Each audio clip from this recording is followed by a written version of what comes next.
Hello, ladies and gentlemen across the world. I'm honoured to be here with these amazing ladies for Boss Ladies. How are we today, Boss Ladies? What's going on? Oh, my God. Amazing for Saturday morning.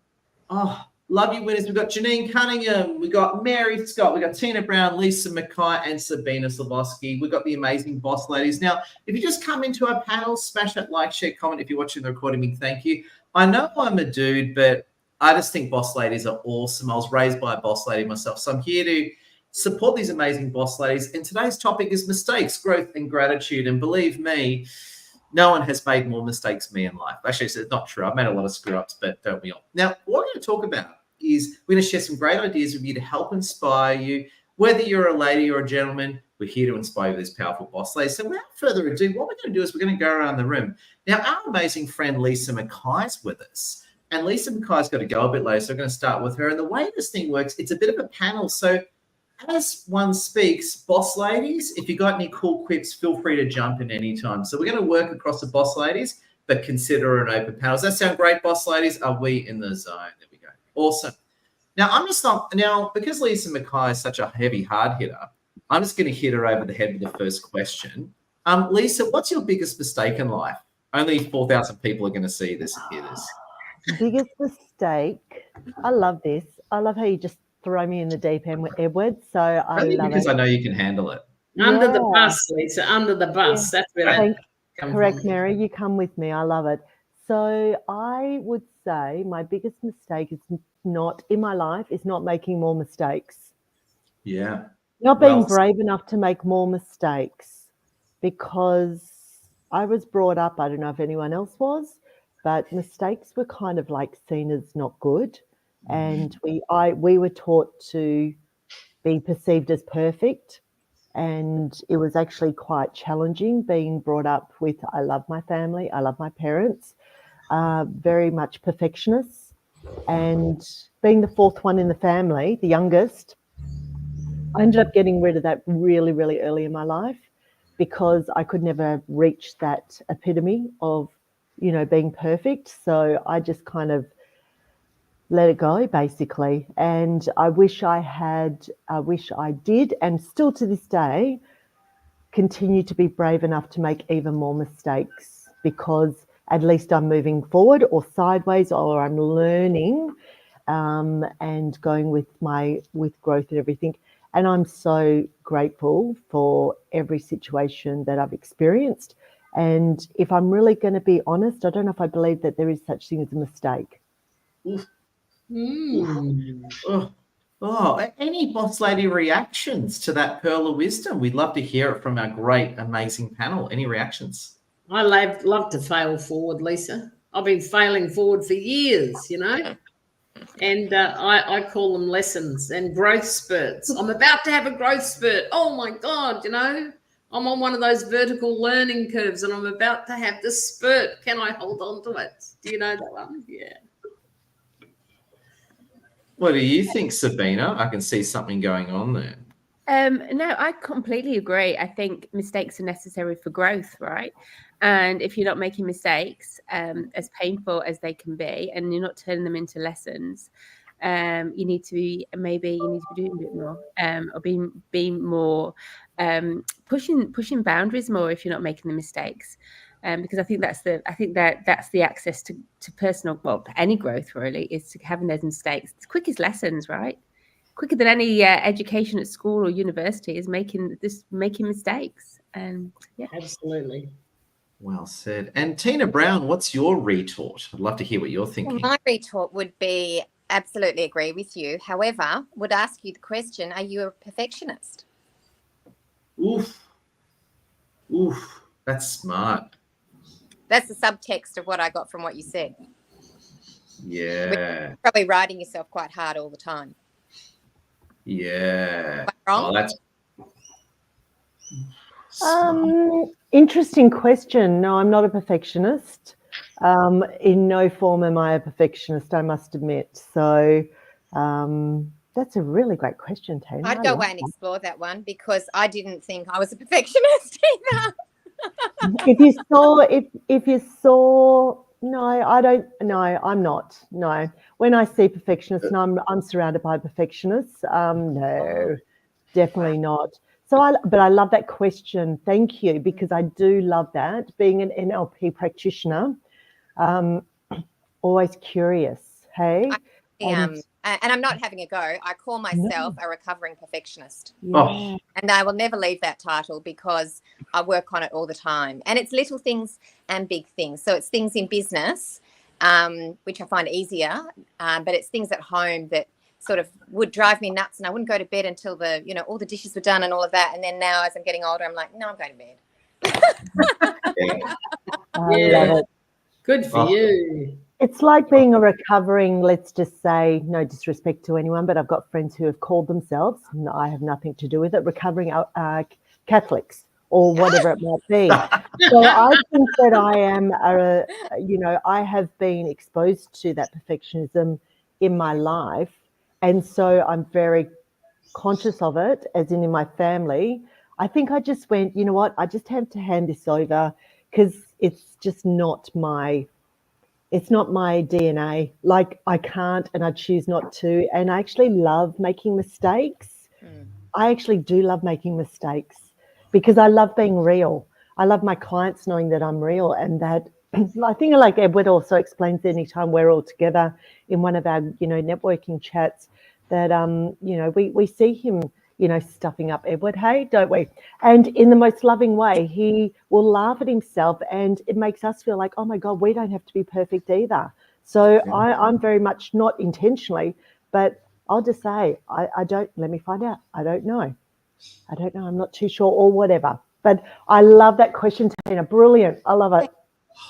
Oh, and a great comment as well. We've got our amazing friend Lisa Varley. Great seeing you, Lisa. She was saying before, I so agree. And I was crippled with limiting beliefs. Thankfully, I've moved past it. And that is just so, so true. And that's, to me, that's the biggest irony about perfection. And it's such a great one. It's sort of like, we're brought up, you can't make mistakes, right? But then if you don't try anything, you then become a loser. So the thing is, it's sort of like, so you can't win. You can't win if you try it. It's like, you're not allowed to make mistakes. And if you try something, you make a mistake, you're a loser. So you're just a loser anyway. So what a terrible belief system with which we're pushing back on. Janine Cunningham, I can see your brain churning there. What Pearl have you got in retort to that? Yeah, I'm probably a perfectionist, but I don't see that there's anything wrong with that. I don't see that is supposed to be something bad, because I think if you can try something and you want to perfect it, as long as you know that, okay, that didn't work, I've got to do this time. I think sometimes, like in money, right? People think that they have to be perfect in looking after their money, but if you want to be driven down that path to be aspirational, people sort of say, I wouldn't say that word perfect, but they want to know information of how to do it better, and make themselves better. That doesn't mean that they're perfect, or you don't have to be perfect. But I think that sort of does help you in the sense of moving forward and trying things. And look, if it doesn't work, then I just go, well, how can I do that a bit better? I'm not saying, like Ed and I were talking about doing videos before, and from a finance perspective, you always want to give the right information, the right knowledge and all that to be perfect. But, or wear a suit or look a certain way, because you're a finance person, so you have to have your black suit on. Well, I don't do that now. I wear colors, bright colors, and show people that, you can be who you are, and you don't have to be so perfect. So, and I did a video the other day, and, my husband said to me, because I've got this scar. I don't know, can you see it? There's a scar here. So I had this dress on, and it showed my scar, because I've had 2 bouts of cancer. And when I had the second, the first one, what you do is you go in for your cancer treatment, and it's like 6 hours, and you come out and you look like you're a drug addict. And then they still give you a little bottle to take home that you have to hook up to for 24 hours. And they stick it in this thing here on your chest, which gave me a humongous scar when I took it off. And it was really funny, because I was doing I'm here in my office, and I was doing a video, and I posted it, and my husband's like, oh my God, your scar was showing. And I went, really? And he goes, yeah, do you want to redo that? And I went, no, I'm not doing No, that. the scar's That's why I'm- awesome. This is called That's- winning, victory. Exactly. So, you know, even though I sort of am sort of a perfectionist, Tina, I sort of feel that I still make sure that I am not too crazy, that I can't, you know, Don't get any release limits. myself from doing better. Yeah. Oh, good idea.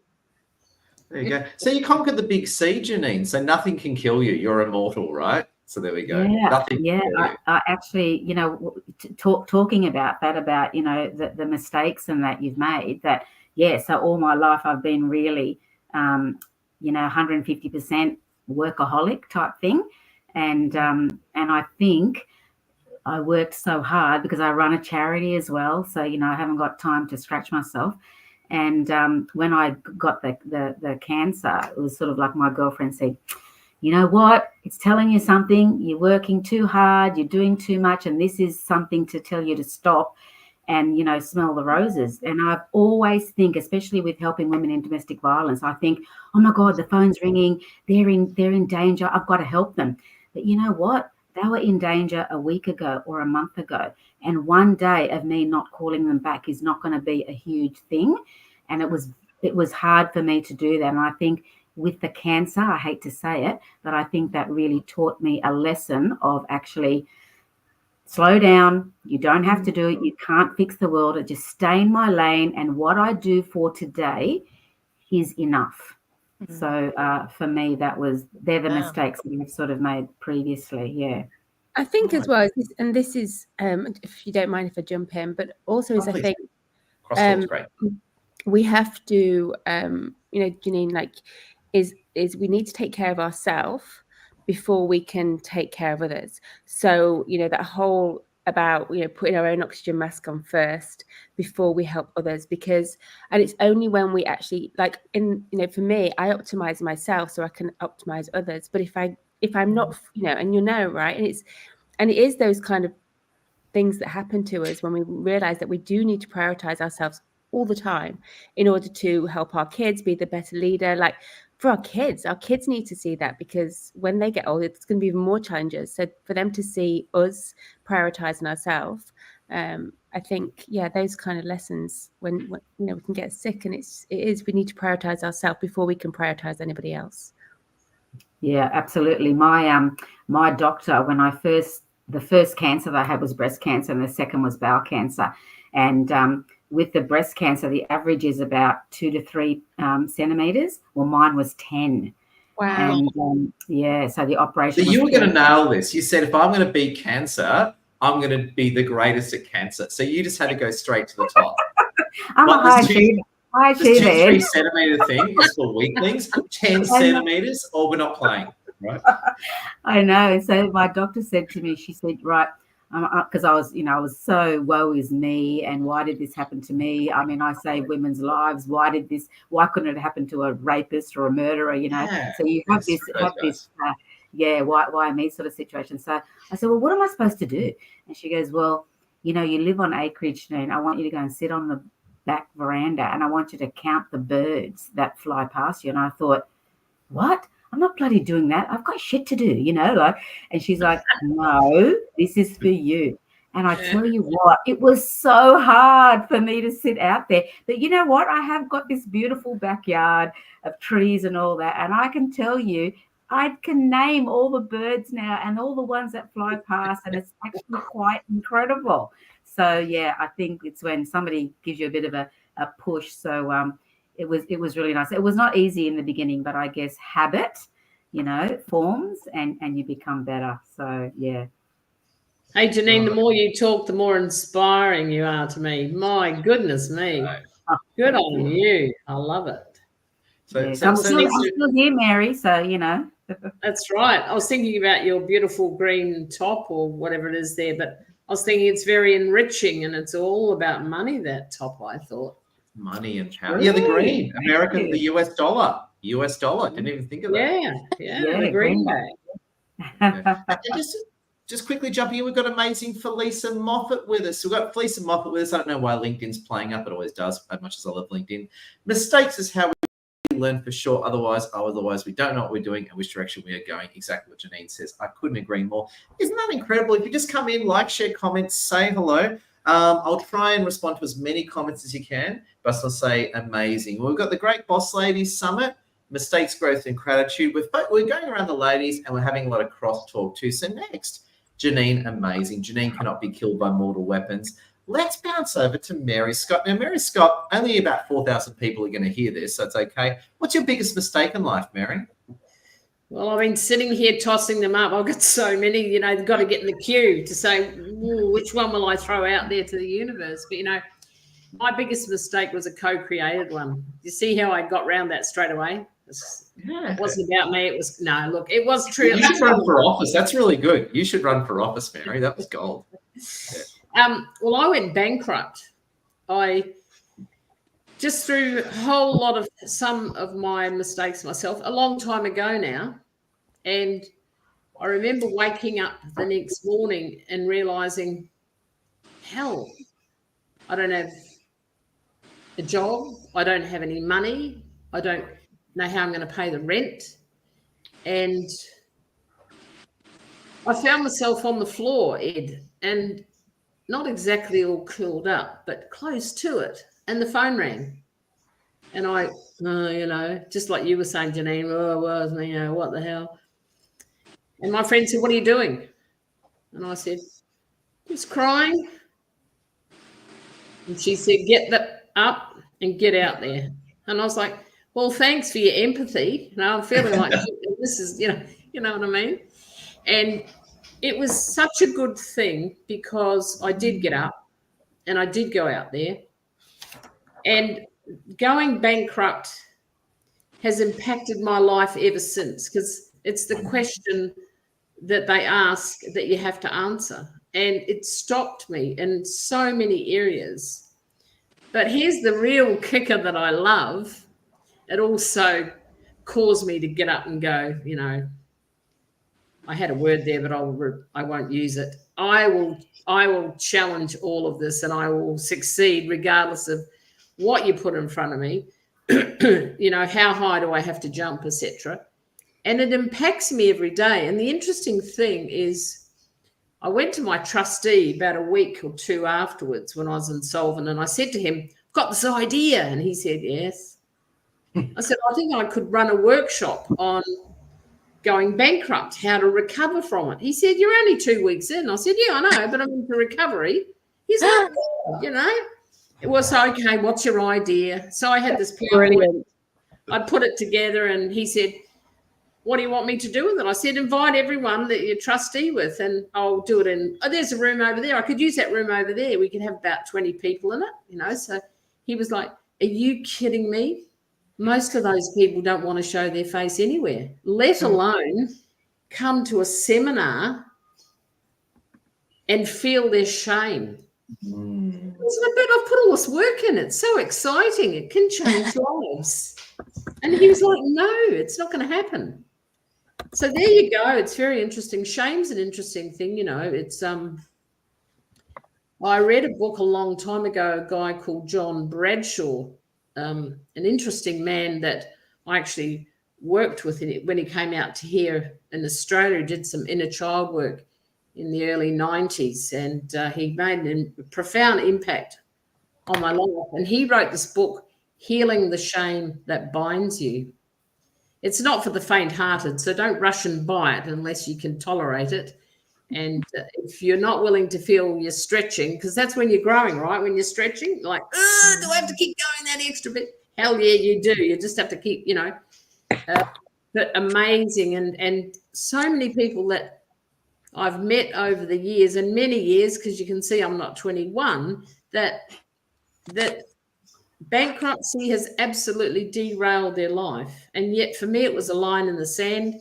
From that moment on, and the further I get away from it, I realise I can do anything I damn well want. Pretty cool. So in a way, that bankruptcy that occurred to you, and thank you for sharing that with the world, that made you a super motivated, powerful character. Is that a fair summation of it, of what happened to you? I don't know if about a powerful character. But you can Well, I go think with you that. put up just stop right there, Mary. Put up your hand if you think Mary's powerful. There we go. There. You're Oh, overpowered, That's a, Mary. that's a gang up. Stop right now. Stop. But I'll just share a little bit further because maybe someone's here has gone bankrupt. Maybe they went bankrupt yesterday, but I'd only lived on the Sunshine Coast in Australia, so I've now really outed myself, right? For a month or so when this happened, and I didn't really know anyone, but there was a guy that serviced my car, and he was a really nice guy. His name's Craig. So I went down to Is he his good looking? place. Is he good Is he looking? good looking? Yeah, just checking. He was highly desirable, if you must know. Oh, I just thought Just carry kidding. on. I just thought I'd check in there. Just He like- worked with Craig, his is wife. Craig at the time, right? As you can see, I love telling stories. They're all true. Well, mostly. No. So I went down to Craig and I said, hey, those vouchers that you had someone selling door to door, can I do that? He's going, what the hell were you want to do that for? Because I pulled up my BMW, remember? Which was about to be picked up in a tow truck. I'll just tell you. And he said, yeah, do you want to do it? I said, yeah. He said, when do you want to start? I said, oh, it's about 1 o'clock. What about 3 o'clock? I'll go 3 till 7. He said, what? And that's what I did. I did door to door. I went, knocked on doors. There was a few growth spurts. It built my character big time. But I made some money and kept the roof over our head. And I met some amazing people. And look, the story goes on, but that's kind of what I did to start. And I did hundreds of jobs after that to get back to where I wanted to be. Wow. Isn't that incredible? Give up for Mary. That is just incredible. That's And just amazing. Oh, for your actions, got a great friend from Canberra, Michelle O'Leary, with us. Great seeing you. And Michelle, great comment. I haven't gone bankrupt, but had some severe financial issues years, so I'm in the process of getting the sort. Timely words, Mary. Yeah, exactly. Now it's interesting. I've never gone bankrupt, but I was a homeless veteran there. When I was a homeless veteran, I was $15,000 in debt, so I was minus homeless. There you go. So homeless and broke assume zero. I was minus. So I'm feeling you, Mary. You're amazing. There we go. And Now, that's is the there- first step, I think, Mary, from actually admitting that. Like, in finance, people don't want to do anything with their money because they're too scared. It's like cleaning your house before the cleaner comes. You don't want to see. Don't want them to see that dirty, right? I've done that. So, yeah. Finance is a bit like that. But I say to people, the fact that you're just taking that first step and admitting, then you can, move forward and you can find out, well, what are my options? What can I do? And that's what I'm grateful for, when people just take that step and just say, you know what, I admit it, I actually stuffed this up and I can't do it. What do I do now? But if they don't tell you, and if you don't admit it, then you can't actually help anybody move forward. So good on you. Yeah. True. Thanks, Janine. Oh, very nice. Now, I just want to check in. Are there any amazing responses from our panelists? If there's anything you want to say, absolutely love to hear it. I just want to ask, do you still do those bankruptcy workshops? No, I never got to do it, Tina. Oh, because well, my trustee, because I was thinking of working with him, I thought that would be a good idea. I've never actually run it somewhere. I was just, somewhere but in you my said it. computer. It's not for me, but I was just because I do a lot of research across a lot of industries for something else I have, and I just thought, I could really see value there. Well, I think what I could do is I could run a workshop called Let's Heal Your Shame. I just pulled that out of my back. I don't know who you'd get turning up to that. I just want to warn you. What did you say, Tina? I didn't get what you said. I then. don't know. You might get all sorts turning up to that. It's very open. It's a very, very, very wide net you're It is? casting. That's true. You might get a lot. Yeah. And Tina and I have had to deal with a lot of fruitcakes lately. So yeah, Tina and I have had a few long days, haven't we, Tina? Hasn't life been just nuts lately? You shake it off. I had a big sleep. Yeah. Yeah. But that's a worthy thing. I'll contemplate that. It sounded like a really good idea. I'm just wondering if anyone out there is doing that. and I do have a voice through my community, and I sort of thought, wow, it's the sort of thing you'd probably want to do online, because then you've got a little bit of privacy for people who are ashamed, and you have to be real, people will be ashamed, and that offers them privacy. And I was just thinking, you could certainly promote that Australia-wide if you did that on Zoom. Wow, you've got If me you, an ever decide to overdrive. do Yeah? it, if you ever do decide to do it, just come back and send me a message. Yeah, well, I think I just got the feeling right then you put a blowtorch to my feet. But look, I'll come back to you, promise. Just kidding. No, I'm I just have a habit of doing that, actually. Sorry. Oh no, please, no. You'll get used to my humour. It's absolutely. It's absolutely. You're like me, Mary. You've been watching too many mob films. It's a very Robert De Niro, Al Pacino thing to say. The blue shorts to the feet. Too much casino for you. There you go. Too much casino. I think it's a marvelous idea. It truly is. Yeah, I like it. Yeah. I think it's a great idea too. Oh, well, Fantastic. Serena, yeah. Oh, it looks like we're rocking and rolling for the new year. The year of the wood snake. Whoa, yeah. Wood snake. There you go. There you go. Well, I don't know. I'm quite happy with the wood dragon, the number 8 year. I'm pretty happy with that. We're rocking through nicely with that year. There you go.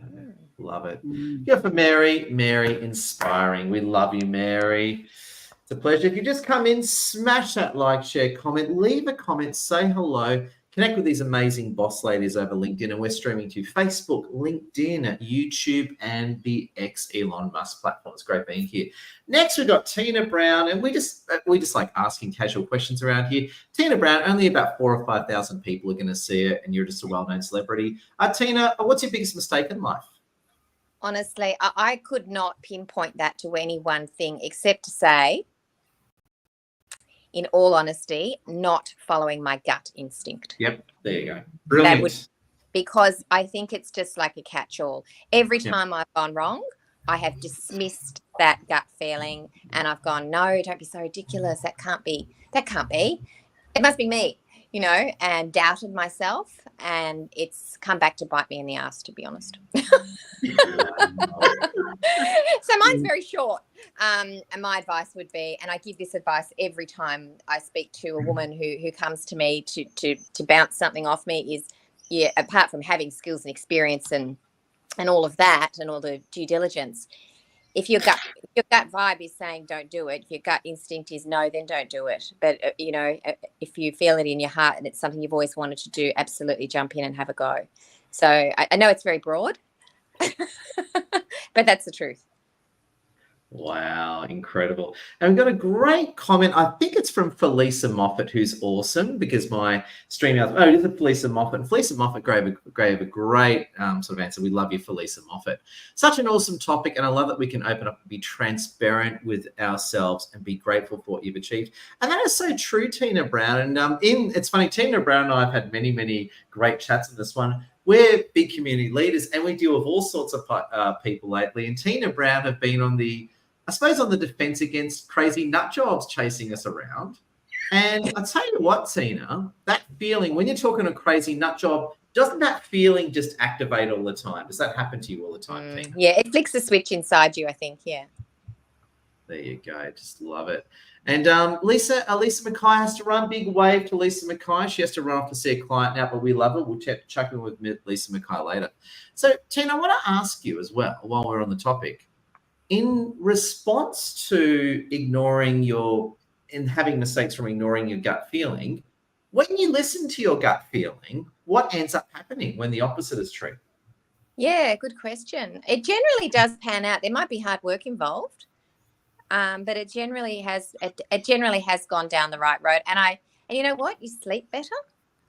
And you feel better. And people ask, how do you increase your intuition? How do you, especially for younger women, how do you learn to make the right call? When you have a decision, you come to a fork in the road, you've got choices, and both options can have pros and cons. And how do you actually build your intuition? And it's a really interesting question. There's several ways to do it. And one of the things I say to people is just sleep on it. Just don't jump in. Anything where you've got a decision to make, don't make it off the cuff, sleep on it. And also, like others here have said, actually just getting back to nature and sitting outside. I feel like if you ground yourself in nature, even for just sort of 20 minutes in the middle of the day, can actually make a huge difference. And I think it helps increase self-awareness. I agree. I think that's so true.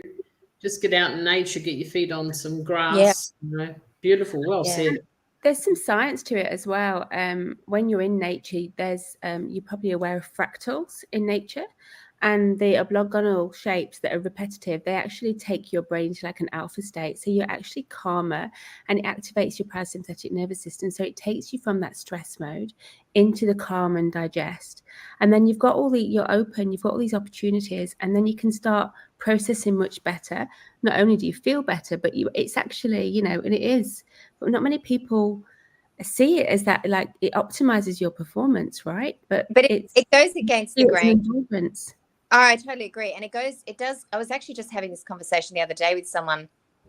Before COVID, I was really a huge workaholic. I'm still work a lot, but before COVID, I would have all these stresses and deadlines, and I was running my own business, and I would be it would get to midday and I would be like, oh my goodness, things are not coming together for this project. People are cancelling on me. Where am I going to find the resources to fill this job for this client?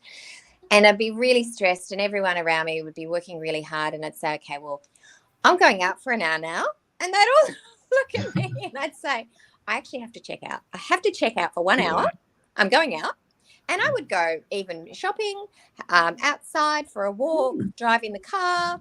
And then I'd come back and I'd say, I'm sorry, I had to do that. I had to break this energy up. I had to get out. And I'd come back, and I swear to God, everything would start falling into place. And it would be, I honestly just put that down to just changing my mental state, getting out of the office, back into the sunshine, and just moving around, forgetting about work for 1 hour. And I let my staff do it as well. But when I got back in and I sat back down, invariably within the next 2 hours, emails would start to come in. Oh, actually, I can do this. I can help you with this. And I would sit there and I would just say, this is just amazing. And it was actually, that business was my step-parents' business, stepfather's business. And it's a very long story, but she'd passed away, his wife. And I used to say, oh, she's sending me good vibes. But I look back and I think it was also actually breaking the energy up, going out into the sunshine and taking a full proper break instead of just running myself into the ground. And when you step away, you have clarity, and also you're calm. And when you're calm, you approach things with a different energy. Oh. And I think it needs to be more acceptable. Like, I mentor a lot of sort of, at the minute, I've got quite a few people that have got businesses and they don't take a break. And I'm like, but the thing is that it's actually seen as something we're in this society of you have to work really hard, but they don't realize you can achieve more by actually doing less. And by taking that break, because, when you go step away, your brain responds to anchors. So the minute you go step out into nature, you've got the fractals, you've got the relaxation, you go into your parasympathetic nervous system, which means your brain starts working better and more optimally and coming up with those ideas. And then you come back and you can find solutions. But it's that idea that, oh, well, we have to work hard. And it shouldn't be like that in the office. It should be seen that, like, you shouldn't have breakfast or lunch or anything at your. Oh, Sabina's under attack. We have a sleepover guest today. He's leaving. But you shouldn't have. It needs to be changed a little bit, because I think, like, my challenge at the moment is educating business owners and leaders that actually taking that time is actually going to increase the performance. And I remember when I first started on this sort of journey of, helping other people, this coaching, he was a CEO, he's actually based in Sydney, has a massive business, and he does yoga. And I said, oh, it's really weird to do yoga. And he's like, the thing is I learned from back in finance that you have to go slower to go faster. Yeah. And that was just so true. Like, and I never thought about it. And now, you know, people do see it. I'm addressing actually 80 CEOs in a couple of weeks. And it is about teaching them how to go, you know, they can go faster by going slower. But that needs to change in the workplace, because it is that like, oh, I don't want my boss to think that well, maybe the boss thinks that you're having a brain break and you're going to come back a better person, and you're with a new outlook and in a different, brave way, than with less stress.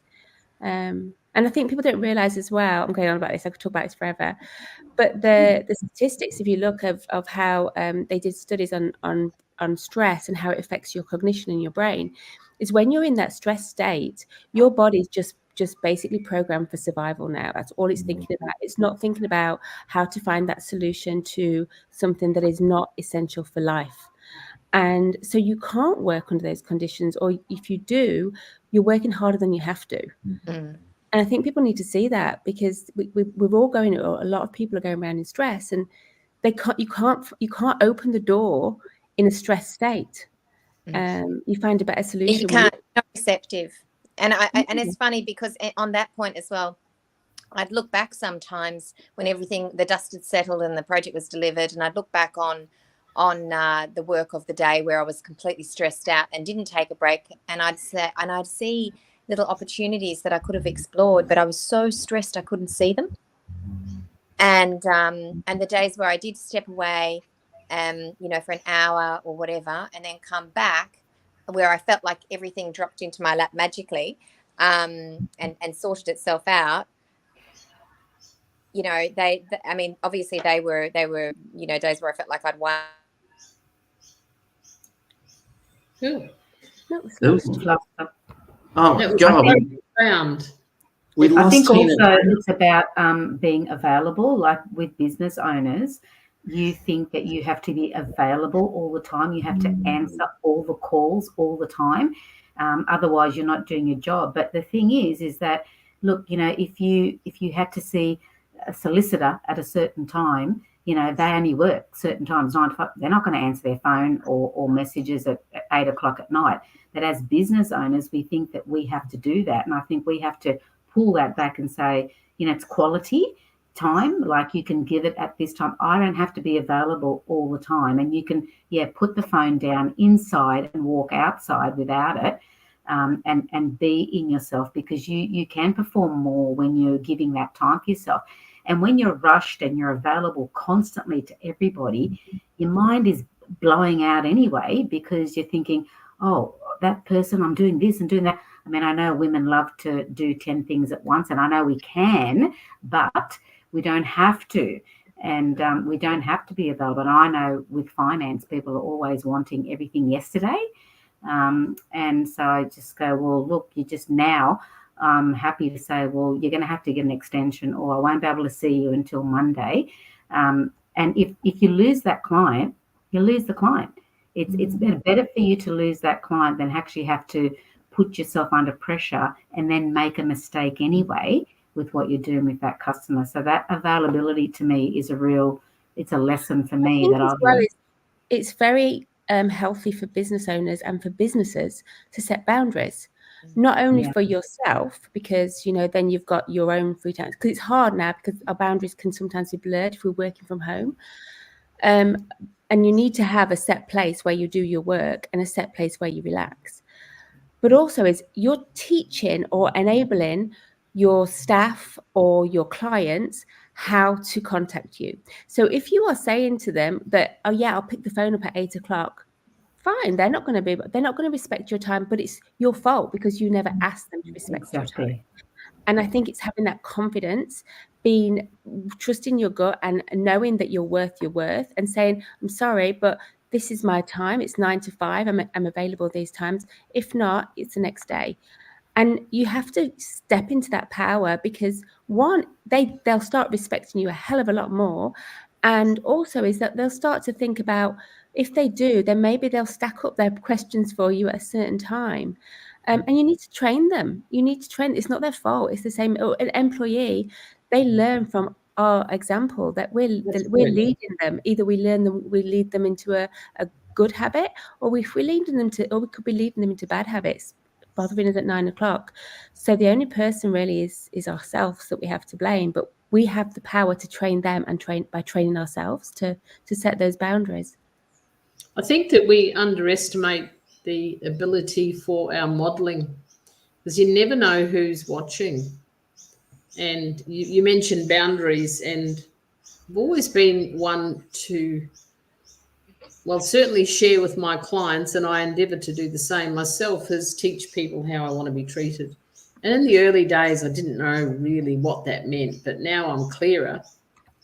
And I think particularly women have a huge opportunity at the moment to be role models for other women coming forward, to really lead from a feminine perspective, if that makes sense.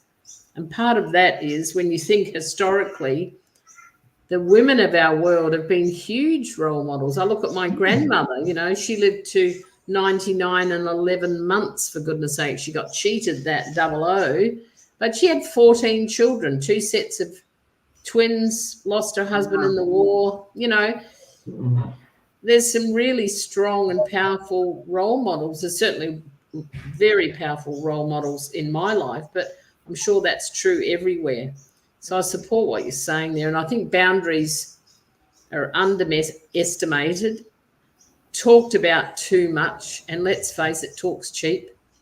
You have to actually demonstrate. You have to demonstrate boundaries for people to really get it and understand what's required of themselves. Well, it's like children. If you say to your kids that they can have whatever they want, you can't blame them. If you can say they can have as much junk food as they want, you can't blame them for filling your basket up with chocolate and sweets, right? And so it's the same kind of thing, is that if we can't expect people to adhere to certain boundaries if we don't ask them to. We just need to ask, I think.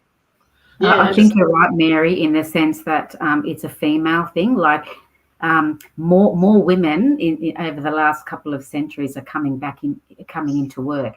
Traditionally, it was a man's world, man working, because there were only jobs for men, right? So that's how laws and rules we've come from that. And now women are sort of saying, actually, no, I'm going to go back into the workforce. I'm going to do this. Even when women work in the corporate sector, men tend to work longer hours. They want to show the boss, hey, I'll have a drink with you, you know, on a Friday night or whatever. But the women have to go home. They've got to, you know, do dinner, pick up kids, whatever that they have to do. And I think we shouldn't be falling into that trap of working like men do. We can do it our own way. We can actually go home at 5 o'clock, cook the dinner, feed the kids, bath them, and put them to bed, and actually come back and do work at 8 o'clock at night for an hour. And in that hour or hour and a half, we can do so much more. So you're right. We should be taking that on and saying, no, this is how we do it. And also asking them to do the bathing and the dinner. Yes. And I'm sure they do. I'm just saying that you know, lots of people do that as a shared thing. I'm just saying, do it in our own time. Like when you're a board member and you want to go into and be on a board, and you go in and there's all men, and you're thinking, oh God, you know, but you're different. You're bringing something different to the table. You don't have to be like them. But we tend to get in there thinking, oh, I better be like them. We don't have to. And I think the more women who get on boards and bring something different to the table is something that they never have thought of before. We need to really be pushing that as women in our own way, because our way is just as good as the other way. So, I think we have to be females. And it's true what you said, Mary. Oh. Incredible. Loving it so much. I was just thinking before, I've only just recently found it. I was mentioning this to a few of you. So my great-grandmother, only found this out recently, was an amazing, definitely a boss lady. She Russian Jew, and she fled basically the Soviet Union, went all across Europe and got into Switzerland just before, well, you know what happened to the Jews in World War II happened. So there you go. So I got to say, the boss ladies are amazing. And I agree with the sentiment. I think it has been a man's world, which is fine, but it's so much like, I love some of the reactions we're getting. It's sort of like, you can't be feminine. If you're a woman, and I disagree with this. I hate this thinking. It's like, if you're a woman, you got to you got to go to the boardroom, behave like a guy. And I disagree with that. I love what you're all saying is, why do you want to behave like us guys? Don't do that. I think you guys are like totally better. Like, please be a boss lady. Don't be like a boss fake lady. I couldn't agree with that sentiment more. So I love where you powerful ladies are going. Incredible. Tina, look at you. How thoughtful. Yeah, no, I'm just, there's a lot. That's why You can see Tina. Tina's I like, can't yeah. It's because what you just said, Ed, about women, and I've worked at senior executive and I do cut across politics as well. And I think the time for change is now, in that there are still women, unfortunately, who are leading the way by emulating those male traits, which are, renowned through history. And unfortunately, they are real and they are there. And while ever that is the case, it makes it incredibly hard for another up-and-coming woman to carve her own way, and say, it's 5:30, I've got to go home. I'll clock on later and check emails and write that report. It makes it incredibly hard for that woman if she's blocked by another woman. And this is still happening. And I'd love to say it's not, but I'm going to be real. It is still happening. Yes. I've seen it. I've worked amongst it. It makes me sick. I don't stay. I exit. I've done that in the past. I don't work in that environment. Very careful and picky about who I work with, because I don't like that energy. I don't believe you have to be a successful and empowered woman by suppressing other women. And it is still happening. It's happening in my community. It happened. Someone tried to do it to me a few months ago. I was just like, wow, haven't seen this for a few years, thanks to COVID. But also, I'd like to say that in government, it's happening. It's happening on Parliament floor. And there needs to still be a sizable shift. And I think only women can make this shift by pushing through with that warm, compassionate energy that we instinctively have, and showing them, actually, there is another way, and I'm not going to tolerate that. And I think that day is coming. Absolutely. I think those women who are doing that, to each other, because they're still stuck in that's how men treat each other, and that's how I'm going to do it. And I think that, the best thing that you can do is, stay in your lane and say thank you and move on, because they will soon learn that they shouldn't be pulling anybody down. But sometimes they are stuck in that thinking, and they haven't learned yet. They just haven't experienced that. Maybe they don't get support themselves, so they push that onto others. Well, it's pretty scary. Just think about that. Some of the women I speak to, it's just too scary with all those blue suits. And that's why there's a surge right now of women going out on their own in business, in all different businesses, because they've had a gutful. Absolutely. I think the other thing to throw into this mix is that I think men need a little bit of help, just a little bit of help to a lot. I think we need a lot of help, Mary. I think you're just being pretty nice. I didn't want to stick my neck right on the guillotine, but I think we need to help men to understand what leading from a feminine perspective will look like, and how they too can benefit. And what I've observed and working in some pretty crazy places around the world is that a lot of that masculine energy is very egoically driven. And that's when we go down the slippery slope. And I've been dragged down the slippery slope before with that. Yeah, but you get more flies with honey, and I'd like to see more men leaning into their feminine energy occasionally to actually deliver an outcome rather than just bulldozing through. So agreed. That's why we need to teach them, Tina, I think. Maybe you're right there. Yeah, need to teach them. I don't know how it happens, except for to be surrounding yourself with the energy that you want to be in, Yeah. Exactly. And I also think it's about calling them out as well. Like, I run a domestic violence charity. So, yes, I am a bit of a feminist, but I don't do it at the behest of men. I don't pull any men down. It's just they don't know any better. But I will call them out. And when I'm there, and most women for years, decades, they have been accepting the trash talk, the denigration of women when you're in a business networking thing. They make jokes about women and all of that, and it's been accepted, and men never say anything. So now I actually call them out, and I actually say, actually, I'm actually offended at your comment. And they look at me like, oh my God. So, because I'm older too now, Mary, and I actually don't give a shit. I actually say what I want to say because we don't have the time. And then what I do is I look around, and if I'm standing around, with other men there and they haven't said anything, you can see they're uncomfortable with what that person has said. And then I look at, but they don't say anything. So I look at them and say, shame on you boys for not actually saying something to him for saying that. They've got to learn. If we don't tell them that that's not acceptable, then they're just going to keep doing it. Agreed. Oh, loving it. This is just incredible. There we go. So you ladies are just amazing. So I got to say, we absolutely love it. Now, we got about 10 minutes left. We're going to talk to Sabina Savlovsky about her biggest disasters in life. I'm sure she's really pumped to share all that publicly to thousands of people. So if you hear, like, share, comment, we've got about 10 minutes left.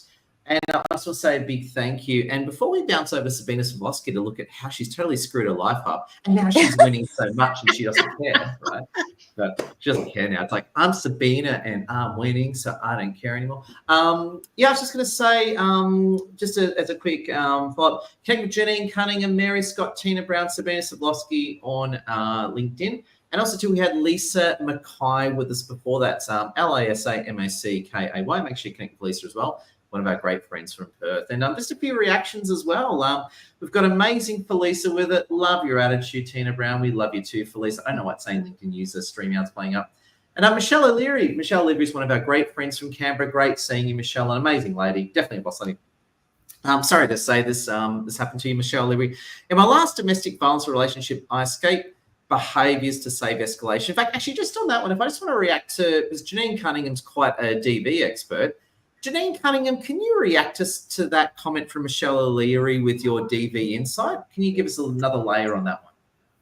Yeah, I think that's what happens all the time. And women, especially in coercive control, don't actually leave the situation and they don't say anything because it can escalate, and it can escalate to, tragedy. So it is really hard for women in domestic violence situations where, you're walking on eggshells all the time. And that tends to be the fact that, they're quite narcissistic, and they've actually put you in that position to make you feel that you can't do anything because of their reaction. Of course, because most men are bigger than us, they're louder than us, they're stronger than us. And so we do get a bit intimidated and scared.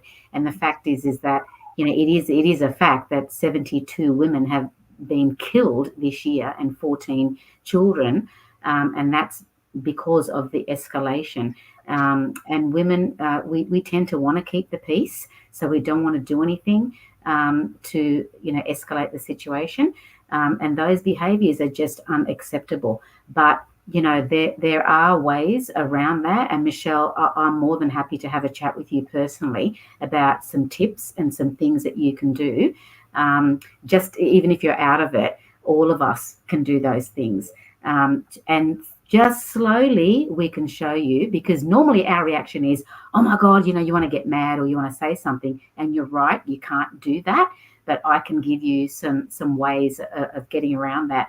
I mean, so many people see people. My daughter, I always say to her, get your phone, your head out of the phone when you're in the shopping centre, walk around, you look at people, say hello. If people are walking arm in arm and the female's looking a bit sad, or you're in a restaurant and somebody next to you and he's barraging, comments at her, there's little things that you can do just to break the cycle by going up to that person and saying, excuse me, does your salt work? Can I borrow your salt? Because mine actually doesn't. That will actually stop the conversation, and she will look, and you look at her, and then you just give a nod, and she'll be grateful that you've stopped him in his tracks. And half of them are dodos anyway, so they won't be able to remember their conversation and go back to it. They actually stop. So they're the tips that I can give people just to help you, rather than going up to somebody and say, to Ed, hey, what are you doing? And you're scared of the reaction, and it might escalate the Not doing situation. nothing. No. Yep. And most people say, oh, I can't do anything because I might make it worse. You're making it worse by not saying something, but we can give you some tips of how to make it easy for you to do that. So happy to chat to Michelle. Oh, and as the old saying goes, silence is compliance. That's all I can say. Sorry, Tina, what were you saying? Absolutely. Sorry? Oh, I'm on the Gold Coast. Oh, okay. Just curious. Yeah. That's great. I really love listening to that. It's a good solution rather, is your salt working as opposed to let me assault you, Yeah. Yeah. Whereas I would just go and assault the guy. There we go. I would just go straight. Tina's seen me in sticky situations. I go straight to policeman mode. Cracks up. Oh, that's funny. Oh, love you guys. Love you guys. Now, just quickly, big thank you.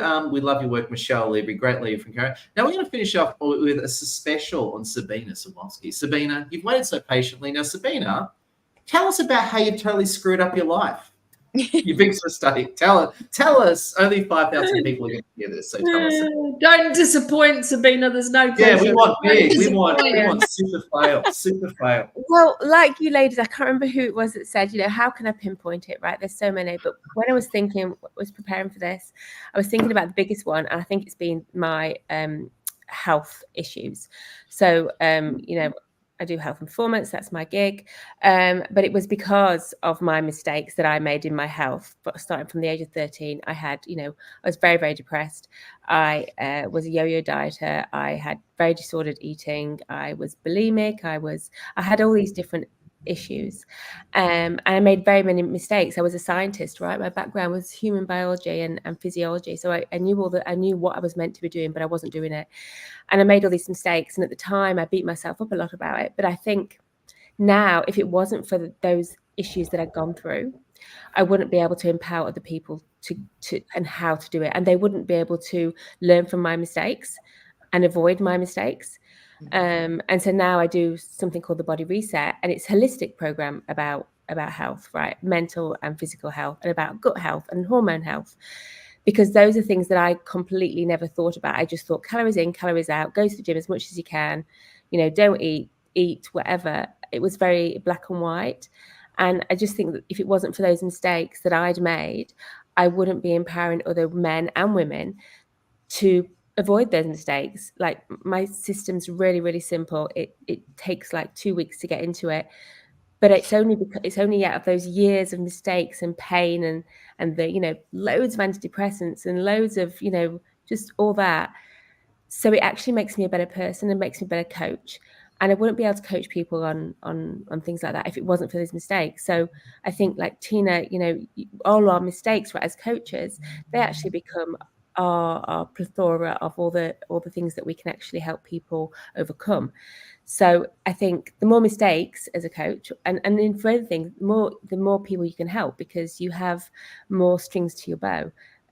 So I think that's it. The mental and physical health challenges at the time, I hated myself. I think that was necessary for me to actually then see a young woman the other day who was 21, and she's working in like an executive role. And I could say to her, look, you're a leader. You have to stop this hate campaign on your body, because all these other women are looking at you. And it made a massive shift to her. But I could only say that because I'd been in that situation. So, so that was my thing on mistakes. And I think for all of us, it's probably our mistakes have helped us all become who we are. Like, we're all pretty shit hot. Including you, Edward.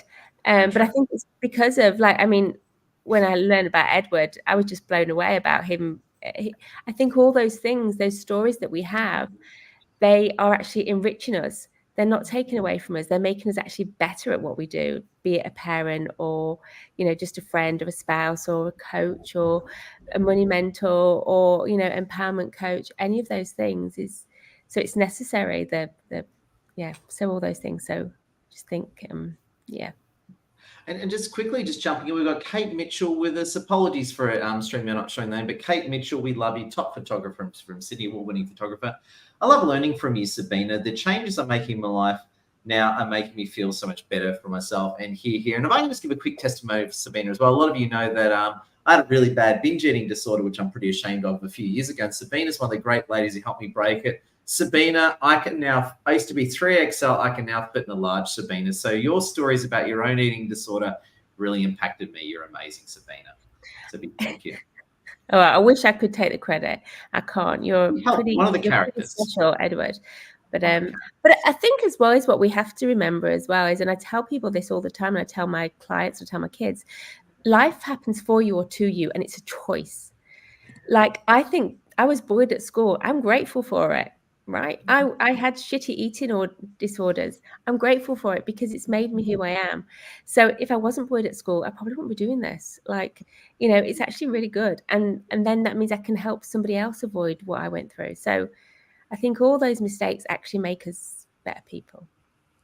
Absolutely. Life happens for us, right? Life happens for us. And to our panel, what do we think? To our panel.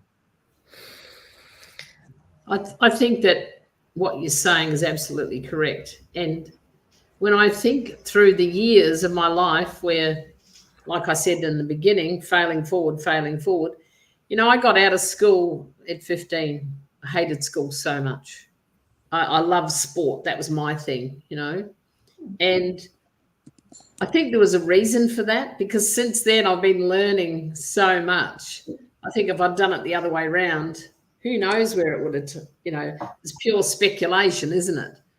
But I think it's good to learn from your learnings, isn't it? Yeah. And I think, you know, I'm quite spiritual, and I think, you know, God gives you things for a reason, right? It gives you these problems, and it's awful to think like that, because there's some horrible things I've had. My son almost died. But when I see these things and I look at the bright, everything has a benefit. There's a negative and a positive to everything. And you see those things, and then you learn those tools, and then you can teach somebody else. I can teach my kids them. I can teach my clients them, everybody else, or we can.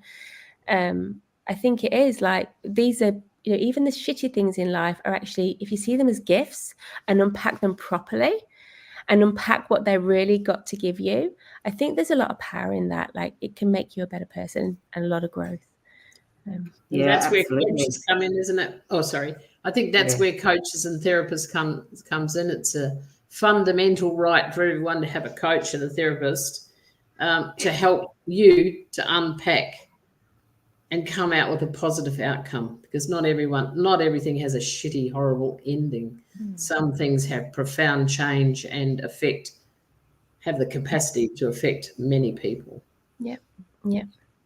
I think for me, I remember a quote from Oprah Winfrey, and I don't usually quote like celebrities for no reason, but I remember watching, used to do these shows about 10 years ago, and she'd sit and interview people, and she'd say all these really amazing things, and I used to write them down, and I think these are so fascinating. And one of the things she said was, every life experience you have is building and preparing you for what's coming next. And I really feel like that kind of sums it up a bit, because at the time, and I've been through this myself, where you're really struggling with something, it could be work, personal, whatever, and you just keep pushing ahead and keep struggling through, and you think, must be a reason I'm going through this, and there must be some good that's going to come of it eventually. And it's never immediate. It's never immediate. It can be years and years later. And I think when I heard that, it just stuck with me, because it sort of almost gave me hope as well, to just keep plodding along, and the answer will become known in time. And for me, it has. And so I think all of our life experiences build us and shape us so that we can prepare for what's ahead, and we can actually we can be successful in the next phase and chapter as we go. And can I ask, I know, Ed, it's your show, but can I ask, ladies, if it wasn't for your mistakes, do you think you would be where you are right now? No. Janine? I think, I don't know. I think I'm a pretty determined person, and I think I have grown up, I guess, from the mistakes of others, or what I've learned, experience. From others, from my mum, and I think like my mother went through really bad domestic violence thing, but I never knew about it. None of us knew about it.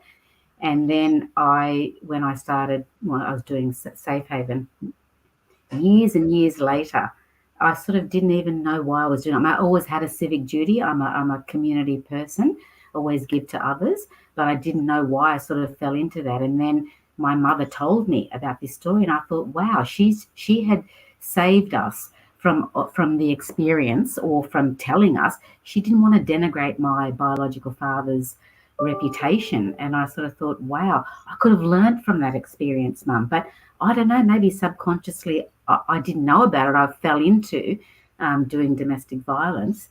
And now I can see the happiness in her face that I've actually taken that on, and I'm helping other people. I mean, you know, my mother always slings Safe Haven $50. You know, she wins on the pokies, and because she wants to, because she couldn't do much. And maybe I, you know, or maybe yes, to your question, and maybe I'm learning from that experience to speak for her, that, you know, other people couldn't do that. So, and I guess with the mistakes, you know, like with being sick for me, I made the mistake of not really putting myself out there and talking about finance. I mean, I come from investment banking and normal banking. You know, I'm pretty bloody smart when it comes to money, but I was too scared to tell anybody. I was the world's best kept secret.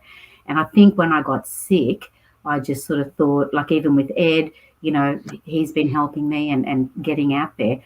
It's a bit sort of like maybe the tall poppy thing. I didn't want to tell people what I did.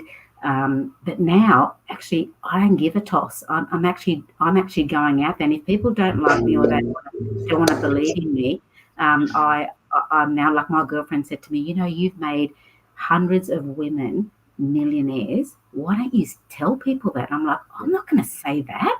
People will think I'm a show off or something like that. She goes, no, this is what you did for me. But I never had that strength, I guess, to say it, because I was worried about what other people would say to me instead of what I actually did for people that I should be proud of. So I guess that was a big mistake from that, and I have learned from that. And yeah, I'm out there now because I'm here today and learning from you guys, and you guys being on there making me, you know, come on here. I feel stronger as well to tell my story. So I really appreciate you ladies, and thank you so much, Ed. Thank you, Ed, for making this space. Like, it's really cool. I just want to retort. Can I give a retort to Janine, all of our critics? Do you ladies give me permission to give a retort to Janine and all of our critics? Absolutely. They can eat SHIT. I think, Janine, what you demonstrate is the value in telling our story. Tina like that. Tina like that. Just the value of telling our story. There's so many stories to be told. Just settle down, Ed, please. Just settle for a minute. Take this seriously, lady. Women's empowerment, serious work, Ed. You sexist male pig. Sorry, just kidding. But you must remember the quote, you know, the Theodore Roosevelt quote, you know, the credit belongs to the man who's actually in the arena, whose face is marred with dust and sweat and blood and all that. Like, it's very easy. The one who strives valiantly, who errs, who comes short again and again, because there is no effort without error and shortcoming, but who does actually strive to do the deeds, who knows great enthusiasm. It's like the one who's in the arena. Like, you're in the arena, Janine. Like, and people that want to bash us, that's their projection. Yeah. Like, we're in the arena. Yeah. So the people in the stand shouldn't comment on the people in the arena. There we go. Anyway, it's nice to have you, Janine. To meet you. Thank you, Sabina. That's very kind. Now, just so you know, we are overtime, but I don't care because these ladies are just awesome. So there you go. If you don't like us being overtime, eat SHIT. If you love watching us overtime, you're in the right place. What we're going to do now, in wrapping up, we're just going to go around the room. We're just going to get a quick closing thought from each of these powerful boss ladies. So I'd love to get a closing thought from each of you. Just go around the room. What is your closing thoughts to give people the most growth from here onwards? So what's your closing thoughts to help women grow? Starting with you, Janine, your closing thoughts. Yeah, just get out there and do it. Like, be who you are, be strong, and learn and learn from that. Even though it might be out of your comfort zone, just go out there and do it. I mean, just being here with you ladies and just learning and being grateful of the things that you've said to me. I'm not a person who actually knows how to accept compliments and never have been, because I'm the doer. I actually go out and do it. Not yet. And it's Not yet. it's really nice until to and so just being on here and if people are out there, go out and do it, because you've made my heart sing, and to be so kind to me when I do it to others, to accept that I'm learning to do that, and something like this has been really good for me to do that. So I appreciate you, and I hope other ladies would do it as well. Oh, well said, Janine. Well said, Janine. Mary Scott, what is your closing thoughts to help women grow? Be grateful every day you wake up. Oh, yes. And well, I did a little exercise with my long-term coaching group recently, and I got them to do a video every day of what they're grateful for. And my goodness, the self-awareness grew, tremendously. The other thing is, my invitation to all women out there is get out of the shadows, find great leaders like you see here, get in their draft, like the geese, get in there, and you'll be transported to a place of transformation where your life will just be spectacular. Oh, well said, Mary Scott. Incredible. Tina Brown, what are your closing thoughts to help women grow and win big? And now, before I give you my closing thoughts, I just say for Mary and Janine, if you are in Sydney, please look me up. I'd love to meet both of you. I've really loved listening to you. Oh, I know I've met you, Sabina. We haven't had a big chat, but I'm sure we will. And we've got the opportunity anytime. But for me, I would say own the space you're standing in. Don't be intimidated.